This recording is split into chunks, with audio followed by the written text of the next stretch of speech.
Hi, my name is Melike Bekar.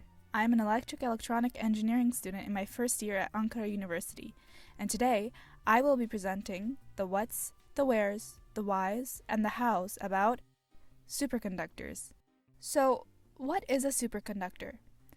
Superconductors were first observed in Mercury by a Dutch physicist named Heike Kamerlingh Onnes in 1911. They exhibit certain properties, such as no electrical resistance and magnetic flux field expulsion.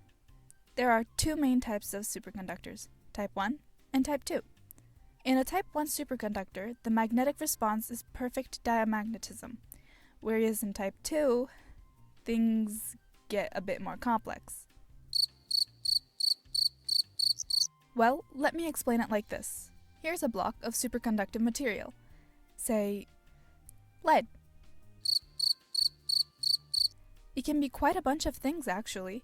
Contrary to popular assumptions, superconductive materials are actually not uncommon. There are around 30 superconductors discovered to this day. Anyways, right now, in this little petri dish we have here, the block of lead is at room temperature, and it does not exhibit any magnetic properties. Or any properties at all, honestly. It's just a block of lead right now. To get it to its superconductive state, we need to cool it down to its critical temperature, which changes from material to material. So way back when, people didn't really know what would happen if the temperature cooled continuously in a circuit. There were some ideas, but we're not getting into that. When they actually decided to give the experiment a try, scientists observed in the electrical resistance of a superconductor at low temperatures that after some point, the resistance was just zero. Not a really small number close to zero. No, it was zero. So you see, my young cricket, the higher the temperature of a conductor, the higher the electrical resistance of the current inside of it is. And the temperature at where all electrical resistance is lost is called the critical temperature. If you put a current through a superconducting wire, left it there for years, assuming it has always been at or below its critical temperature, and came back, you'd observe that absolutely no energy was lost. This experiment was actually conducted in the 1900s. Lo and behold, no measurable energy was lost. Basically, the circuit can go on forever.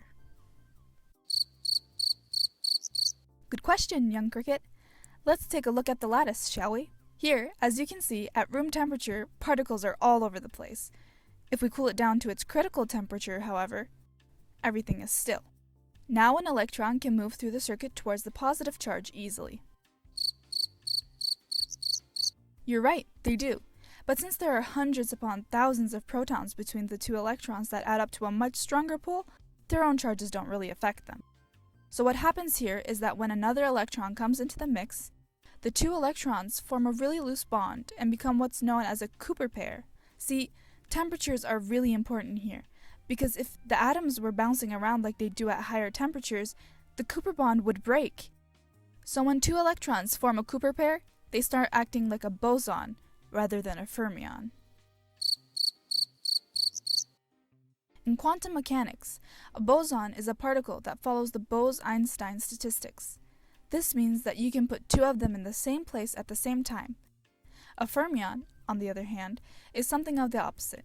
Electrons are fermions. They can't be in the same state. Back to the lattice. Since the electrons now act as bosons, there is no loss of electrons, thus no energy loss, and the circuit can go on forever. Ah yes, if you remember, I talked a little bit about the magnetic properties of superconductors in the beginning. Here's where our block of lead comes in. When this block is brought to its superconductive state, an interesting phenomena occurs. This is a magnet. Its magnetic field looks something like this. If you put anything next to it, the magnetic field would just go through it. But when you put a superconductor into the field assuming it's at or below its critical temperature, 7.2 Kelvin, so around negative 266 Celsius. We use liquid nitrogen. Technically, it doesn't have to be liquid nitrogen, but this is a popular option. Let's dunk this block of lead into liquid nitrogen. And when we put it next to the magnet, look, the magnetic field is going around the block instead of through it. This happens because the electrons inside of the superconductor form a certain structure that repels the magnetic field. This phenomenon is called the Meissner effect. So, when you put this on top of the magnet, the superconductor levitates. That brings me to the applications of superconductors. Superconductors are used in many areas: trains, MRIs, electric motors and generators, particle accelerators, microwave filters, and etc. For example, no energy loss paired with levitation means that trains can get up to really fast speeds and can actually stop their engines after getting to a certain speed because there is no friction. Another benefit to this is that the cost of creating energy, money-wise and environment-wise, is cut down greatly. Oh, and there's another phenomenon called quantum locking. Basically, what happens is that there are certain irregularities in the superconductor where the magnetic field is actually able to penetrate it. This happens. The magnetic field penetrates the superconductor at a certain point and locks it in place. So the superconductor can actually stay at a certain position relative to the magnet. It can even stay upside down as if it's hanging from a string. Cool, right? Well, that's all I have for today, and my time is nearly up, so I'll be taking my leave now. Future me can answer all of your questions. Thank you for listening.